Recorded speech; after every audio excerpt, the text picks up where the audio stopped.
5h-10h, le Grand Matin Sud Radio. Bonjour Elisabeth. Bonjour Cécile, Vous serez bonjour témoin, à tous. vous c'est très loin Ouais, que... absolument. Bon, alors, la Convention citoyenne, revenons à cette Convention citoyenne pour le climat qui a adopté son rapport final. Vous avez regardé ça? Ah bah oui, la vérité sort de la bouche des citoyens. Hein. Depuis le mouvement des Gilets jaunes, personne n'a le droit de contester cette affirmation, sauf à passer pour un salaud antisocial ou pour un intellectuel méprisant. Ah, parce que vous êtes alors? Bah oui, bien sûr, le président a donc demandé à 150 Pékins, hein, comme vous et moi, des Pékins comme vous et moi aussi, tirés au sort, hein, de nous dire comment réduire de 40% nos émissions de carbone d'ici 2030 dans un esprit de justice sociale. J'attends que vous forciez la main au système, disait-il le 10 janvier, comme le système c'est lui, c'est un peu mes chers compatriotes, faites-moi mal.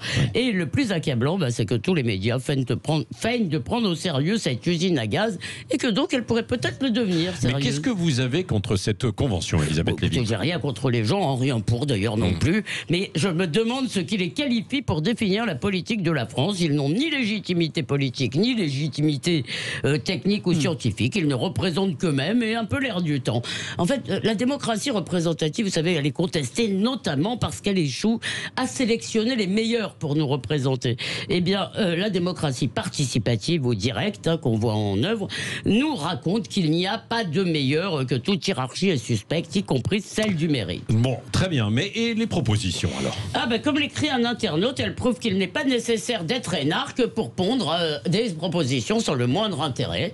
Elles reprennent toutes les lubies je vois que vous n'êtes pas d'accord, mais elles reprennent toutes les lubies des associations, et s'il s'agissait de séduire les gilets jaunes, c'est peut-être mal parti, parce qu'il est peu probable que la France, qui s'est révoltée contre la taxe carbone, apprécie par exemple la limitation à 110 km/h de la vitesse sur toutes les autoroutes, ou les multiples mesures anti-bagnoles, ou encore l'obligation générale de rénover son logement. En fait, c'est un mélange d'écologie punitive et d'économie planifiée et subventionnée. Interdit, règlement, taxe, nos sympathiques citoyens sont plus répressifs et intrusifs que n'importe quels élus. Je vous donne juste un exemple. Là, par exemple, ils veulent qu'en 2023, dans 2 ans, 3 ans, eh bien, il y ait 25% de produits en vrac dans les supermarchés. C'est pour les emballages. Mais ça, c'est une parmi d'autres. Hein. Et le référendum, alors vous êtes contre aussi ou pas? Là, on est au sommet de la supercherie, parce que pour se réinventer, Emmanuel Macron veut un référendum.